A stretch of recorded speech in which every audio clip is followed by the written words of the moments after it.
My brief comments will focus very much on my stay in Kyiv. I was working at the Canadian Embassy from 2009 to 2011. I stayed almost exactly 2 years. And I was head of the Political, Economic Reporting and Public Affairs section. I will start by recounting something someone told me just before I left Kyiv. And he was a psychiatrist who at one point had worked in Germany, but came back just around the time of the Orange Revolution because he wanted to build the new Ukraine. You cannot hear me, I'm sorry. I just mentioned I met a psychiatrist who said something to me which struck me very deeply. He had been offered a very good position in Germany as a psychiatrist, but he left to help rebuild Ukraine. He told me, I wish I had stayed in Germany. I could have had a very comfortable life, and I could have loved Ukraine from afar. And to me, this was very sad, both for him as his personal disappointment, but also because I think it says something about the mood in Kyiv when I arrived. A little sidebar, one of the comments that was heard very frequently, often by international players, the various agencies, other countries, multilateral organizations and so on, was the phrase Ukraine fatigue. And part of what accompanied that phrase was, why can't Ukraine make the same progress as Poland? And I did want to just mention, because it's very common and you will still see it today. Before I first went to Ukraine, Bogdan Kravchenko, some of you may know him, said to me the difference between Canada and Ukraine is as great as the difference between Canada and Poland is as great as the difference between Poland and Ukraine. I found that to be very true. And I only mention this because I think it's important to bear in mind that events in Ukraine could not unroll as they did in Poland. The development was much more difficult. But I won't go into all the various reasons for that. When I arrived in Ukraine, I had a lot of immediate positive impressions. I had first come to Lviv in 1983 on a private visit. I had visited in 1996, again privately, saw more of Ukraine, including Kyiv, and then came in 2009 to take up my posting. And the impression was one of energy, of progress, of much greater affluence. The arts were thriving, many small businesses. Very importantly was the general air of freedom, whether one looked in academia, the media, people's personal lives. And again, no time to go into all these details, but it was very important. I was particularly struck by the progress, for example, in moving education towards EU standards, the so-called Bologna process. This was very important. The activity of NGOs, the development of civil society, and this was all very impressive, as was the activity by multilateral organizations, other countries. Yesterday, Andrei Kurkov mentioned the importance of public diplomacy. So we had the Alliance Française, we had the Goethe Institute, we had the British Council, the USIA. All of them had extensive programs. The oligarchs, interestingly enough, some of them started to do good works. And following in the footsteps of the American robber barons who established so many of the great American institutions, from universities to hospitals and libraries and museums, the Ukrainian oligarchs were more modest in their efforts. Nonetheless, there were some good projects. The one probably most people have heard of is Pinchuk's Gallery of Contemporary Art. Very important in the Ukrainian context, and I think it needs to be held in mind. There were, of course, the negative aspects, which one would become aware of very quickly. And this was the failure of, first and foremost, the leaders of the Orange Revolution. People's disappointment was palpable. No one had anything good to say about Yushchenko, Viktor Yushchenko. It was striking how he was negatively perceived. The corruption had not been tackled. The very unequal distribution of the new wealth. Lack of rule of law. And for those who aren't following this very carefully, this is not the Republican rights, law and order. This is rule of law, and meaning what we accept as normal here.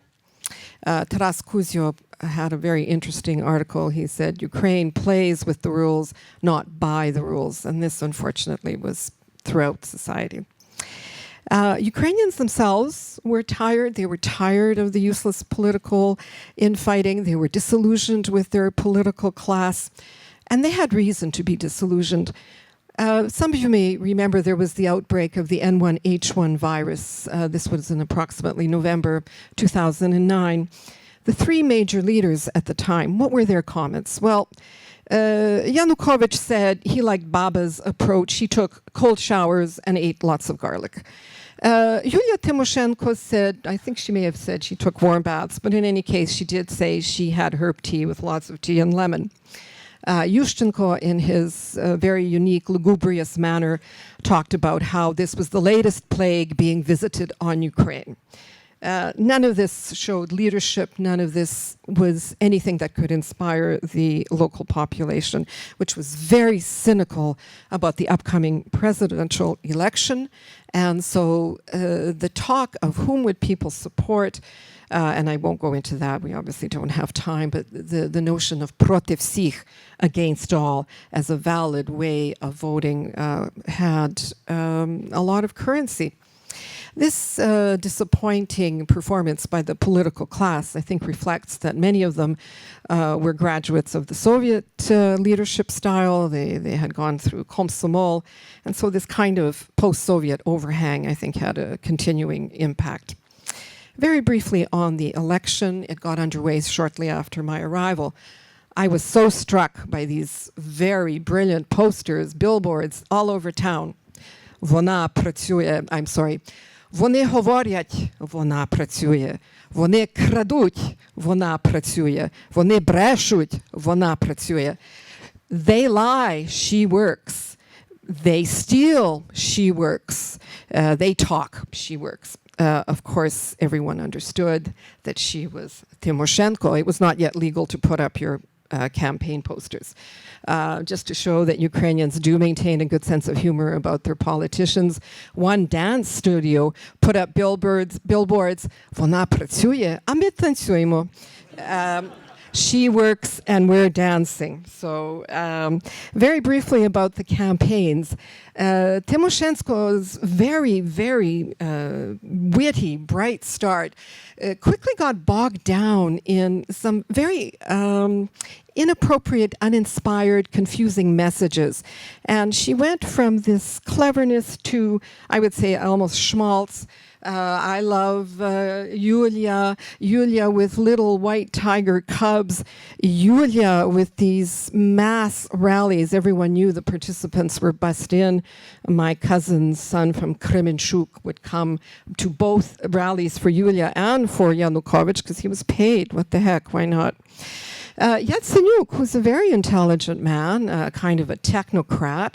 We met with him before the campaign was underway, and he said, well, right now I'm deciding between American, Western European, and Russian advisors. Unfortunately, he went with the Russian advisors, made a terrible choice with his army of the new Ukraine, and these ridiculous military tents all over Kyiv, camouflage uniforms on his workers, and it didn't catch on. So he unfortunately made a bad choice. I would say the most brilliant choice tactically was made by Yanukovych. He was advised by American political advisors affiliated with the Republican Party. These advisors had, among others, worked for Bush, Dole, and McCain. He was in his presidential mode, wearing a conservative suit, nice slogans, easy slogans on his billboards, stood above the fray, refused to take part in the presidential debate that was televised, and he was distanced. And many commentators at the time came out with lines suggesting, well, he would be good for Ukraine because he could stabilize Ukraine after this period of upheaval left by the orange leaders. The great tactical mistake that Tymoshenko made was during the presidential debate. It was televised. Yanukovych's chair was empty. And Tymoshenko made an uncharacteristic mistake for her, and that is she dressed badly. We're always talking about how women politicians dress, but in her case, her dress, her appearance was part of her appeal. She was usually, apart from her golden braids, she was usually in white, in cream, in soft pastels. When she meant business, she wore black. But this appearance, this radiant, angelic appearance was part of her persona. She wore a very unflattering dress in a dreadful color. And I thought, instead of this radiant appearance, we have a kind of a drab persona. And she insisted on hectoring for almost 90 minutes.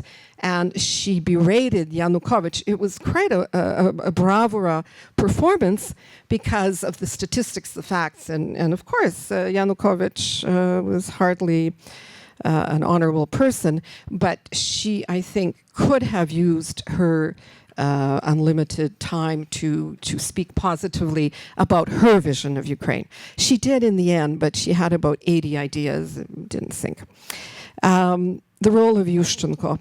Yushchenko, and I won't go through all the points because he did many bad things. I would say he was AWOL for much of his presidency. He was absent mentally when he was not absent physically. I don't know anyone who travels probably as a leader so much as Yushchenko did. And, the government would sometimes issue information, or always issued information. And I remember one day thinking, he's traveling again, he just left.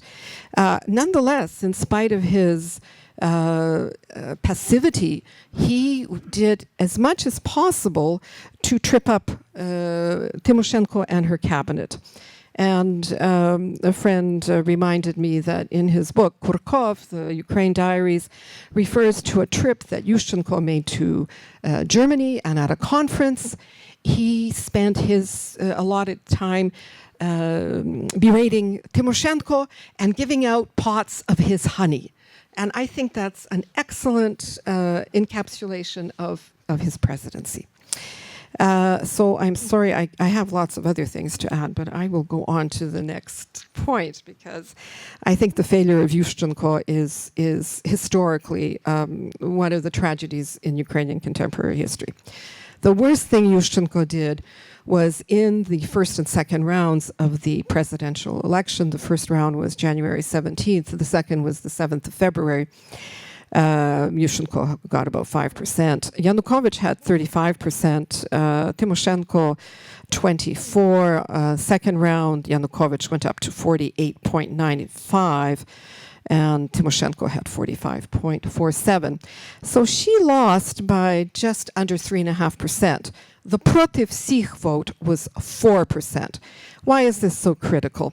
Everyone knew that voting protiv всіх was a vote for Yanukovych. I'll just add a personal note here. Both my family in Kremenchuk and in Lviv told me they were not voting for Tymoshenko for very different reasons. They were voting protiv всіх in Lviv and for Yanukovych in Kremenchuk. Yushchenko's irresponsibility during that interim period was shocking at the time. Everyone was astonished at some of the things he did. I'll mention 5. The IMF was to have disbursed the second tranche of a major payment to Ukraine, but there were provisos attached, which meant a very careful restriction on the budget. Yanukovych introduced in Parliament a measure to increase the pensions, and Tymoshenko was against it. Yushchenko was advised, and the public commentary was, do not sign. He signed it. The Yanukovych forces introduced a change to the election law as to how elections would be administered between the first and second rounds. And many people, including international observers, urged him not to sign. He signed. He made Bandera a Heroi Ukraine.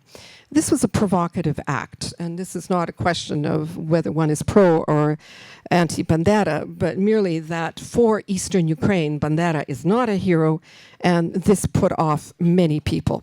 He publicly urged people to vote protiv sich. He continued his attacks on Tymoshenko, and his crony in Zakarpattia, Victor Boloha, had a very active anti-Tymoshenko campaign, and it was to the point of very strongly urging people there not to vote for Tymoshenko. Yanukovych victory, the change came immediately, and it was physical. Kyiv had a very cold, snowy winter. The streets were not cleaned.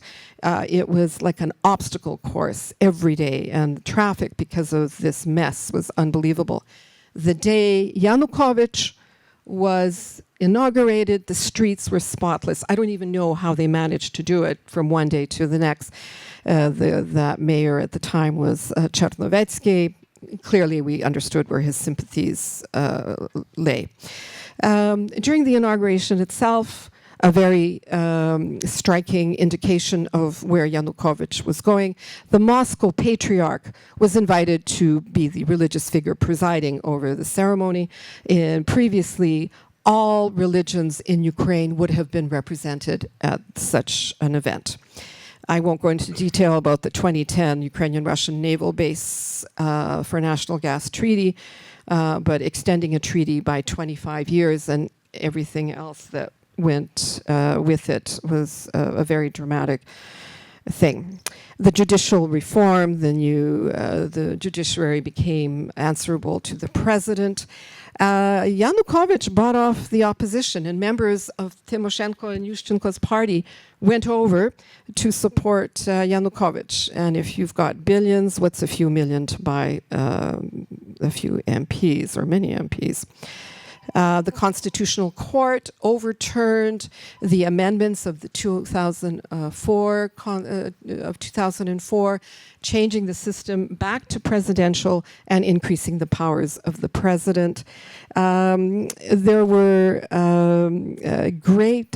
a great expansion in corruption. The introduction of the ribbon of St. George, you've probably seen it, the orange and black ribbon, dates back to Tsarist times, suddenly in 2010 appears before the May 9th celebration. No time to go into discussions of Tabachnik and Azarov, but I don't think too many countries would have someone who positively despised the culture and language of the country he is ruling to be so blatant. And of course, one of the terrible things is that Yanukovych rolled back the Bologna process, which cut Ukrainian students off from a more easy access to Western European institutions back to the old Soviet. This was published in May 2010. It's Medvedev. The title is The Master.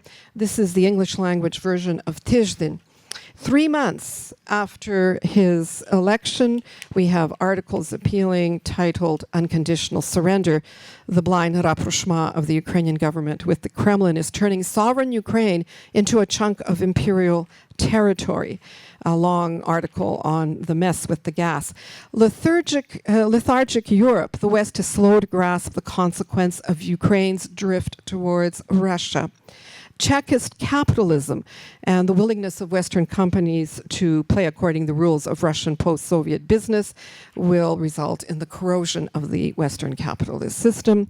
About the make-believe ribbon, St. George's, and on freedom of speech, I did not mention the change of frequencies, which really limited the broadcasting of the private and independent TV networks in favor of more Russian broadcasting and Putin's cronies. And oops, I have really gone over. I will only finish by saying this all happened in 2 years.